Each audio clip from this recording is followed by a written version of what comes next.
자, 여러분, 특허권이 무엇인지, 그리고 그 재산권으로서 어떤 의미와 목적을 가지고 특허법이 제정되었는지에 대해서 간단하게 좀 살펴봤는데, 이제는 또 다시 본론으로 돌아와서 본격적으로 특허권이라는 게 뭐고 어떻게 취득을 해야 되는 건지, 그리고 특허권의 객체가 무엇인지 좀 알아볼 필요가 있겠죠.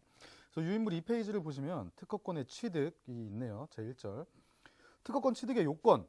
특허권을 취득하기 위해서는 당연히 특허의 대상인 발명이 존재하여야 하며, 발명 중에서도 산업상 이용 가능성, 신규성, 진보성을 가진 발명만이 특허 등록의 객체가 된다라고 하고 있어요. 하나의 발명에 대해서는 하나의 특허만이 인정이 되며, 동일한 발명에 대해서는 먼저 출원한 발명만이 특허를 받을 수 있다. 이 네 줄이 특허권의 취득에 대해서 모든 것을 말하고 있는 거예요. 자, 다시 앞으로 돌아와서 특허의 대상이 무엇이다? 특허의 대상? 특허의 대상은 발명이다. 발명. 발명이 뭔지 알죠? 우리 다. 발명이 뭔지에 대해서도 좀 이따 볼 거예요. 특허의 대상은 뭔지는 모르겠는데 발명이에요. 발명에 대해서 특허권을 출원을 해서 특허청에서는 이 발명이 특허의 대상이 되는, 특허의 요건을 충족하는 발명인지를 심사한 이후에 요건을 충족한다라고 판단이 된다면 특허권을 등록할 수 있게 되는 겁니다. 자, 그러면 이 발명이 특허 취득의 요건에 부합하여야 되는데, 그 특허 취득의 요건은 무엇이냐? 여기 볼드로 되어 있는 산업상 이용 가능성, 신규성, 진보성이다. 세 가지. 산업상 이용 가능성, 신규성, 진보성. 자, 이것만 봐도 특허법의 목적이 좀 뚜렷하게 보인다고 할 수 있겠죠. 먼저 발명이 산업상 이용 가능해야 돼요. 즉, 우리나라의 경제를 발전시키고 산업을 발전시키고 기술 수준을 발전시키고 할 만한 그런 국가 경제에 영향을 미칠 수 있을 만한, 기술 발전에 영향을 미칠 수 있을 만한 발명만 산업상 이용 가능성이 있다라고 봐서 특허 등록의 3대 요건에 첫 번째로 산업상 이용 가능성을 들고 있는 거예요. 산업상 이용이 가능하지 않은 발명은 발명일 수는 있죠. 아주 너무 신기하고 너무 대단해, 너무 재밌어. 근데 산업상 이용이 불가능한 그런 발명들, 그 발명이에요. 발명은 맞는데 특허 등록의 요건은 되지 않는다. 알고 계셔야겠죠? 이거를 좀 사람들은 많이 착각을 하고 있어요. 우리가 특허는 재산권이다 보니까 반드시 산업상 이용이 가능해야 돼요. 아주 특이한 물건 같은 거를 아주 좋은 기술을 이용해서 만들었다고 할지라도 산업상 이용이 가능하지 않다. 즉, 이윤을 창출할 만한 것이 아니다. 산업기술을 발전시킬 수 있을 만한 것이 아니다 라고 한다면 특허 등록에서는 배제가 됩니다. 자, 두 번째 요건, 신규성. 새로워야 돼요. 어디서든 본 적이 없어야 돼요. 이미 다른 사람들이 알고 있는 기술이나 지식을 활용한 발명이면 안 된다는 거죠. 그러면 지금 현재 기술 수준에서 봤을 때 이건 새로운데 라고 할 만한 발명이어야지만 산업상 이용 가능성을 검토한 이후에 이러한 신규성이 인정이 되면 특허 등록의 두 번째 요건까지도 충족을 시킨다는 겁니다. 자, 세 번째, 진보성이 있어야 돼요. 이 신규성과 진보성이 구분이 조금 애매할 수 있겠죠. 신규성은 새로워야 되는 거고, 진보성은 더 나은 거여야 돼요. 더 발전시킨 거라는 얘기지. 신규성은 현재 기술의 수준에서 봤을 때 새로운 것이어야 되고, 새로우면서도 제일 마지막으로 보는 요건인 진보한 것까지도 달성을 해야 된다는 얘기죠. 이거는 누가 판단하느냐? 특허청에 있는 우리 각 분야별 특허 심사관들이 판단을 하게 됩니다. 자, 그러면 특허 심사관마다 지식의 수준이나 분야나 이런 것들이 다 다를 텐데 이걸 어떻게 판단하느냐? 그래서 우리는 아주 해당 분야의 일반적인 전문가, 당의 기술 분야의 일반적인 전문가를 기준으로 생각을 했을 때 신규적이고 진보하면 되는 거예요. 예를 들어서 아인슈타인 같은 엄청난 천재가 있다.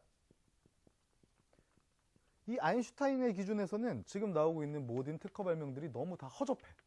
새롭지도 않고 뭐 진보하지도 않아. 이런 사람 수준에서는 특허를 심사하면 안 되는 거겠죠. 그래서 당의 분야의 일반적인 전문가를 기준으로 생각을 했을 때 진보성을 판단을 하게 됩니다. 이것과 관련해서는 우리가 사후 고찰의 금지라는 원칙도 가지고 있어요. 사후 고찰이라는 것은 뭐냐면 새로운 발명이 있어요. 예를 들어서 로켓 같은 걸 발명했다. 근데 로켓가 발명됐을 때는 사람들이 우와 했는데 그냥 원리를 도면 같은 거 보고 해당 분야 전문가가 조금 있다가 생각을 해보니까 아 그거 뭐 이런 기술 가지고 쓰면 되는 건데 너무 당연한 거야. 이게 뭐가 진보해? 새롭지도 않은데? 라고 나중에 해당 특허 기술을 보고 나서 특허 발명을 보고 나서 나중에 생각하는 것은 금지한다라는 얘기죠. 아시겠죠? 그래서 우리는 사후 처리 금지까지도 하고 있다. 자, 특허의 대상은 다시 돌아가서 발명인데 발명이 무엇이냐라는 개념을 설명하고 있어요. 우리는 발명이라고 하면 뭔가를 만드는 거죠. 새롭게 만드는 것. 발견은 뭔가를 새롭게 발견해내는 거. 그렇죠? 발명은 새로운 거를 만들어서 명확하게 하는 거예요. 근데 이 발명도 우리가 몇 가지의 요건을 제시를 하고 있어. 그럼 특허의 객체가 되는 발명의 요건은 뭔지 한번 살펴보도록 하죠. 발명의 개념은 자연 법칙을 이용한 기술적 사상의 창작으로서 고도한 것을 의미한다. 자, 발명은 자연 법칙을 이용한 기술적 사상의 창작으로서 고도한 것이래. 자, 그러면 특허법 제2조 정의 규정의 1호 발명이라 함은 이하의 발명의 개념을 설명을 하고 있는데 먼저 실용신안권과의 차이점을 볼게요. 실용신안법 2조 정의에서는 고안이라는 것을 실용신안권의 객체로 하고 있어. 고안. 고안은 자연법칙을 이용한 기술적 사상의 창작을 말한다 라고 해서 발명과의 차이점이 고도한 것이라는 게 빠져 있죠. 고도한 것. 이렇게 보면 돼요. 자, 자연법칙을 이용한 것. 이거는 인과관계를 의미한다라고 우리는 생각합시다. 인과관계. 우리가 인과관계라고 하는 과학적인 원리가 있죠. 자연법칙이라는 것은 과학적인 인과관계를 의미하는 것이다 라고만 우리는 생각을 합시다. 물은 위에서 밑으로 떨어지는 거죠. 그렇죠? 그것을 이용해서 그러한 인과관계를 이용해서 어떠한 발명을 했다. 그건 발명이에요. 근데 물이 위에서 밑으로 떨어지는 게 아니라 밑에서 위로 올라가는 것을 근거로 해서 기술을 기술을 발명했다 라고 하는 거 대단해 보일 수 있죠. 하지만 특허의 대상은 될 수가 없어요. 아시겠죠? 물이 밑에서 위로 가는 장치를 만들었다 하더라도 거기에는 다른 인과관계가 있어야만 하는 겁니다. 이해가 되셨죠? 자, 실용신안권과의 차이점을 봤을 때 고도한 것이 있냐 없느냐가 발명과 고안을 의미하는데 고도한 것이라는 것은 실용신안 같은 경우에는 이런 거예요. 연필 뒤에 지우개 정도를 다는 거지? 이게 고안이에요, 고안. 아시겠죠? 단순히 두 개를 붙이는 정도의 수준에 머무르는 것. 이건 고안이야. 실용신안권의 대상이 되는 거죠. 아시겠죠? 발명이라는 건 적어도 엄청난 자연법칙을 이용해서, 자연법칙을 이용하는 거는 실용신안권도 마찬가지지만 자연법칙을 이용해서 굉장히 고도한 것, 고도한 것에 대한 기준도 굉장히 주관적일 수가 있지만 우리는 기본적으로 뭐 PC나 로켓이나 인공위성이나 이런 것들 떠올리면 되겠죠. 자, 자연법칙을 이용한 창작일 것 해서 자연법칙이란 자연계에 존재하는 물리적, 화학적, 생물학적 원리 원칙을 의미한다. 우리는 이것을 과학적인 인과관계 정도로 개념 정의를 해놓고 가면 될 것 같아요. 자, 다음 페이지에 BM 특허라고 개념이 되어 있는데, 자, 특허의 대상은 발명이라 그랬어요. 근데 우리가 창업을 할 때 특허를 기반으로 한, 지식재산을 기반으로 한 벤처 창업을 우리가 염두를 해두고 강의를 진행을 하다 보니까 특허의 대상은 발명인데 발명이라는 건 기술적 사상의 창작으로서 고도한 것을 의미한다라고 얘기를 했어요. 근데 요즘 들어서 BM 특허라는 개념이 굉장히 뜨거운 감자로 부상을 하고 있다. BM 특허, BM의 BM은 비즈니스 메소드, 뭐 그런 뜻이에요. 그러면 비즈니스가 뭐야? 영업 아니면 사업, 뭐 방법, 뭐 이런 거겠죠? 그렇죠? 그러면 이건 영업 기술에 대한 특허를 의미해요. BM 특허라는 것은. 영업의 기술은 자연 법칙을 이용한 기술적 사상의 창작은 아니죠. 그렇죠?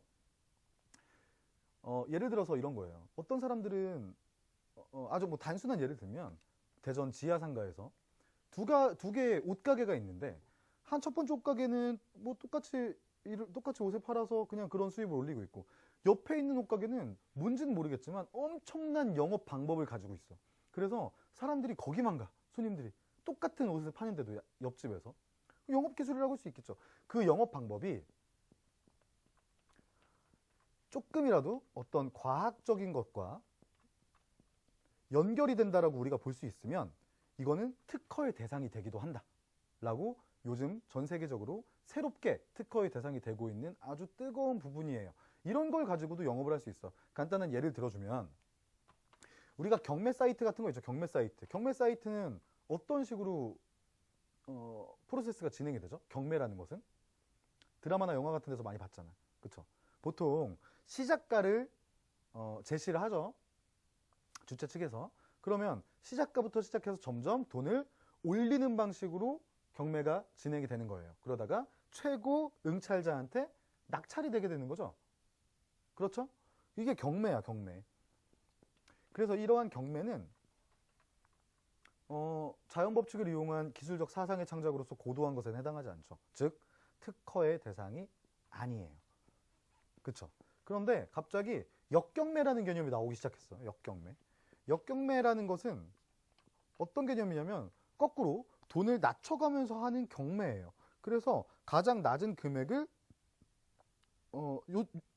부른 사람한테 낙찰이 되는 개념인 거지. 이거를 어떤 사람이 이런 식으로 적용을 하기 시작한 거예요.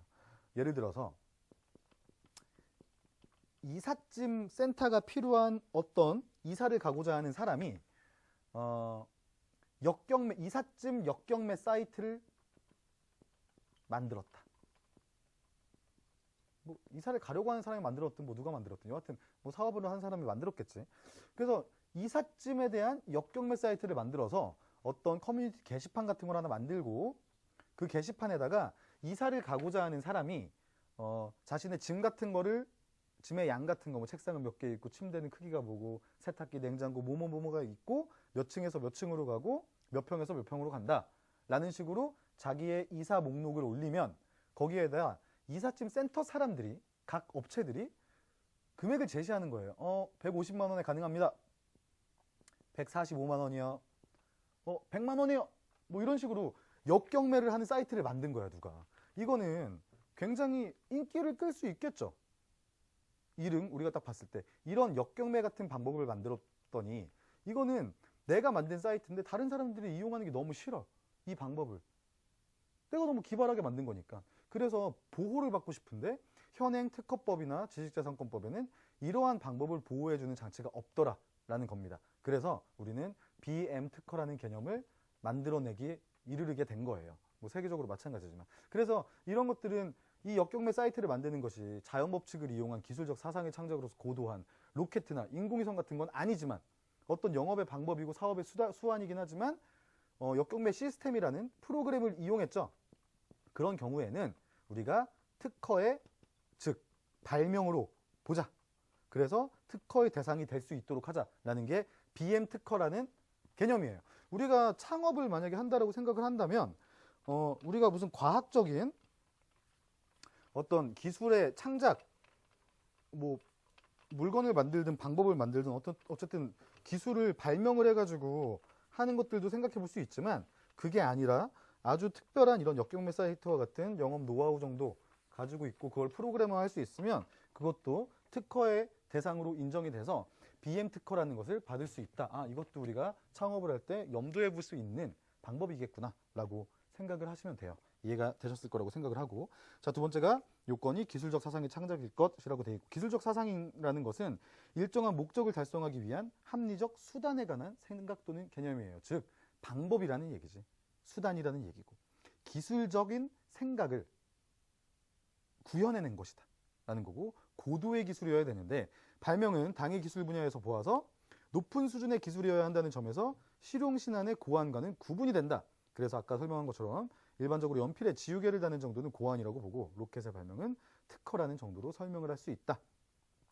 자, 발명의 종류를 할 텐데 우리는 간단하게 물건 발명과 방법 발명 정도만 보고 넘어가도록 하죠. 발명에도 여러 가지가 있어요. 근데 일반적으로는 물건 발명과 방법 발명으로 나뉜다. 물건 발명은 당연히 제품이나 물질 자체를 발명하는 거예요. 제품 발명, 물질 발명, 용도 발명, 특성 성질을 발견하는 등으로 이제 우리가 할 수 있는데, 제품이나 물질 그 자체를 만드는 것을 물건 발명이라 그러고, 방법 발명은 어떠한 물건이나 제품을 만드는 방법에 대한 발명이에요. 이해가 되셨죠? 우리가 그래서 방법은 방법에 대한 발명이 있고 물건에 대한 발명이 있구나. 아시겠죠? 요 정도 두 가지 개념만 가지고 가면 우리 특허법에서 다루고 있는 모든 발명들은 다 이해가 될 수 있다라고 생각하고 넘어가시면 돼요. 기본 발명과 개량 발명, 결합 발명과 비결합 발명 이런 것들 넘어가서 4페이지 하단에 특허 등록의 요건 5페이지로 넘어가도록 하겠습니다. 자, 특허 등록의 요건, 특허법 제29조. 그럼 특허는 어떤 요건을 갖춰야지만 등록이 될 수가 있냐? 라는 얘기지. 아까 처음에 우리가 특허법을 봤을 때도 뭐가 있었죠? 산업상 이용 가능성, 그리고 신규성, 진보성 이렇게 세 가지가 있었죠. 자, 5페이지 보시면 적극적 요건으로서 산업상 이용 가능성이 있어야 된다. 그 위에 보면 특허권의 발생을 위해서는 특허청에 의한 특허 등록이라는 행정 처분이 필요한데 특허청은 발명의 산업상 이용 가능성, 신규성, 진보성을 심사한다. 이 심사는 순서대로 진행돼요. 산업상 이용 가능성을 먼저 보고 그 다음에 충족이 되면 신규성을 보고 신규성까지 충족이 됐다 하면 마지막으로 보는 게 진보성을 심사하게 되는 겁니다. 이 세 가지가 인정이 되면 당연히 특허 등록이 가능하게 된다. 그래서 먼저 적극적 요건으로서 먼저 산업상 이용 가능성. 특허를 받을 수 있는 발명은 산업상 이용 가능한 것이어야 한다. 특허법의 목적이라고 아까 설명했었죠. 산업은 광의의 개념으로서 넓은 개념으로서 공업 외에 1차 산업도 포함하지만 서비스업은 제외한다. 뭐 중요한 내용은 아니에요. 우리가 알고 있는 모든 산업, 돈 벌 수 있는 것은 다 되는데 서비스업만 제외하고 있어. 이용 가능성은 산업상 이용할 수 있는 것을 의미하며 당연한 얘기지. 단순히 학술적으로만 이용 가능한 발명은 당연히 제외됩니다. 돈을 벌 수 있어야지. 신규성. 발명이 특허를 받기 위해서는 기술의 내용이 기존의 지식이나 기술에 비하여 그때까지 알려지지 않은 새로운 것이어야 한다라고 29조 1항에서 다루고 있어요. 그때까지 알려지지 않은 새로운 것을 우리는 신규성이라고 부른다는 거겠죠. 그러면 신규성은 그때라는 시점이 나오지. 그때라는 시점. 그때까지 알려지지 않아야 되니까. 그래서 신규성은 그 시점을, 기준에 대한 시점을 어떻게 잡고 있는가 하면 출원의 일이 아닌 출원의 시를 기본으로 잡고 있다. 자, 특허 출원을 특허청에 가서 하는 행위죠. 특허권을 받기 위해서 뭐 발명까지 돼 있는 상태에서 제일 먼저 해야 되는 것은 우리가 어떤 일정한 양식을 작성을 해서 특허청에 제출하는 거예요. 출원을 하는 거지. 그걸 우리가 특허 출원이라고 부르는데 특허 출원을 할 때까지 특허 출원을 하는 그 시점에서 신규성이 인정이 돼야 돼. 그 시점까지 알려지지 않은 새로운 기술을 발명해야 된다는 얘기죠. 아시겠죠? 근데 이거를 뭘로 기준으로 할까? 날짜를 기준으로 할까? 뭐 시를 기준으로 할까? 분을 기준으로 할까? 초를 기준으로 할까에 대해서 생각을 해본 거예요. 근데 우리나라는 시를 기준으로 하고 있다라는 거지. 근데 이 점은 출원의 선후 관계를 결정함에 있어서 이를 기준으로 하는 것과는 구별되며 다만 신규성의 기준으로 삼을 뿐이다 라고 하고 있어. 아, 출원을 할 때는 자, 그럼 두 가지 개념이 갑자기 나오게 되죠. 하나는 신규성의 판단 기준이라는 것이 하나 나오고 있고 이거는 시를 기준으로 한다 그랬죠. 그렇죠? 그리고 또 하나는 출원의 선후. 누가 먼저 출원했느냐는 거지. 우리가 전 시간에 무슨 얘기 했었죠? 기억이 날지 모르겠지만 동일한 특허 출원에 대해서는 먼저 출원한 것이 우선한다고 하고 있죠. 먼저 출원한 것이 우선하는 것이 아니라 먼저 출원한 특허 발명만이 특허권을 받을 수 있게 돼. 우리가 이거를 선출원주의, 줄여서 선원주의라고 불러. 선출원주의 또는 선원주의라고 부른다. 아, 동일한 특허 발명에 대해서는 먼저 출원한 게 무조건 특허를 받을 수 있구나 라고 우리는 머릿속에 각인시키면 돼요. 예를 들어서 이런 거예요. 예전에는 조금 덜했지만 요즘 같은 경우는 기술 수준이 거의 비슷하게 발전을 해. 주로 뭐 많은 연구기관 그리고 학교, 랩실 이런 데서 연구를 진행을 하고 있지만 우리 연구자들은 뭐 주로 어떤 뭐 학회라든가 아니면 무슨 학회지 뭐 이런 것들을 통해서 서로 정보를 공유하고 있죠. 당연히 기술 수준도 같이 올라가게 되고 뭐 대기업 연구소들도 마찬가지겠지. 같은 기술에 대해서 예를 들어서 삼성이나 애플이 비슷한 수준으로 계속 기술을 발전하고 있어요. 그들이 가지고 있는 현재 눈앞에 보이는 목적지는 거의 같다. 왜냐하면 기술이 계속 발전할수록 그 다음 목적지가 점점 분명하게 드러나는 것은 세계적인 추세에 아주 당연한 것들이에요. 그러다 보니까 우리가 산업 스파이 같은 것도 있는 거잖아요. 그렇죠?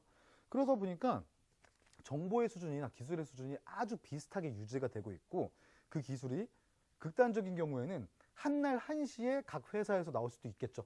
그렇죠? 그럴 경우에는 누가 특허를 받아야 되겠어? 무조건 먼저 출원한 사람, 선 출원자가 특허를 받게 되는 거지. 우리는 이 선원주의를 특허법의 원칙으로 삼고 있어요. 근데 이 선 출원은 기준이 뭐냐면 일이야, 일. 알겠죠? 일자리 기준으로 해. 오늘 출원한 특허 출원은 다 같은 날에 한 거예요. 아침 9시에 한 사람이든 저녁 5시에 한 사람이든 출원한 일이 같아. 이럴 경우에는 그 둘이 정해야 돼요. 서로 만나서 특허청에서 연락을 주겠지. 같은 특허 발명에 대해서 동시에 출원하셨습니다 라고 연락을 받으면 둘 중에 두 사람이, 한 사람은 그냥 정해야 돼. 그럼 그 정한 사람으로 돼요. 만약에 정하지 못하면 두 명 다 출원은 특허를 받을 수 없게 돼. 아시겠죠? 근데 신규성은 판단 기준을 시점을 기준으로 해요. 시점을. 예를 들어서 오늘 오후 3시에 특허를 출원을 했는데 그 기술이 이미 2시에 어디 뭐 인터넷 학술지 같은 데다 실렸어요. 그러면 이 특허 출원은 신규성을 이미 상실한 것으로 봐요. 근데 만약에 3시에 특허 출원을 했는데 4시에 해당 기술이 다른 사람을 통해서 공개가 됐다라고 하면 신규성이 인정이 되는 거죠. 알겠죠? 신규성의 판단 기준은 일이 아닌 시를 기준으로 한다라고 생각을 하시면 됩니다. 자, 신규성을 판단할 때 여러 가지 요건들이 있는데 5페이지 하단에 보면 첫 번째, 공지된 기술, 그리고 공연이 실시된 기술, 그리고 배포된 간행물에 기재된 기술, 그리고 전기통신 회선을 통하여 공중이 이용 가능하게 된 발명이라고 되어 있는데, 공지된 기술은 말 그대로 국내외에서 공지된 발명으로 불특정 다수인에게 현실적으로 인식된 기술을 의미하는데, 신규성은 기술의 내용을 대상으로 하므로 당해 발명으로 만들어진 물건은 이미 공지되었어도 무방하다라고 하고 있어요. 자, 공지된 기술은 어디서 공지됐느냐의 문제지 어떤 데든 상관없어요. 공지라는 건 공적으로 모든 사람들이 공공연하게 알 수 있는 상태에 이르렀으면 공지된 기술이라고 봐요. 아시겠죠? 해당 분야의 전문가들이나 종사하고 있는 사람들이 그냥 손쉽게 접할 수 있는 어느 매체든 어디에든 이게 공지되어 있으면 신규성을 상실하게 된다. 아시겠죠? 시를 기준으로 해서. 공연이 실시된 기술은 이미 누군가 발명하여 실시하고 있는 것이라고 우리가 이해를 하면 돼요. 근데 실시라는 것은 뭐냐면, 우리가 이 실시의 개념을 나중에 뭐 다다음 시간 정도에 배울 수 있겠지만, 이 실시라는 건 특허권을 또는 해당 발명을 활용해서 이미 수익을 창출하고 있는 것을 실시라고 불러요. 알겠죠? 그냥 해당 발명을 집에서 그냥 만들어 보고 하는 건 실시가 아니에요. 특허법에서 말하고 있는 기술의 실시라고 하는 것은 해당 기술을 이용해서 해당 물건을 만들거나 방법을 만들어서 그걸 가지고 기업화해서 돈을 벌고 있으면 실시야. 알겠죠? 이렇게 공연이 실시된 기술 같은 경우에도 당연히 신규성을 인정받지 못하게 되겠죠. 하지만 이게 아주 비밀리에 실시되고 있었어. 그 정도는 당연히 이해해 줘야겠지? 자, 배포된 간행물에 기재된 기술, 뭐 공지된 기술하고 아주 비슷하지만, 자, 불특정 다수인이 볼 수 있는 상태에 놓이면 족하고 현실적으로는 그 내용을 인식하지 않아도 무방하다. 하지만 어떤 간행물이나 학술지 같은 데다가 학술지에 이미 게재가 되어 있으면 이 특허를 출원한 사람이 그걸 받든 못 받든 간에 신규성을 상실하게 됩니다. 자, 네 번째는 전기통신 회선을 통하여 공중이 이용 가능하게 된 발명. 이거는 뭐 인터넷의 발전에 의해서 신설된 조항이겠죠? 예전에는 인터넷이 없을 때는 다 이 잡지나 저널 같은 것들이 다 책자로 나왔잖아요. 그래서 위에서 봤던 다 항목이 있는 거였는데, 라 항목도 비슷한 건데, 지금은 뭐 이러한 규정은 굉장히 낡은 규정처럼 보이죠. 뭐 전기통신 회선이라니 인터넷을 의미한다라고 생각하면 됩니다.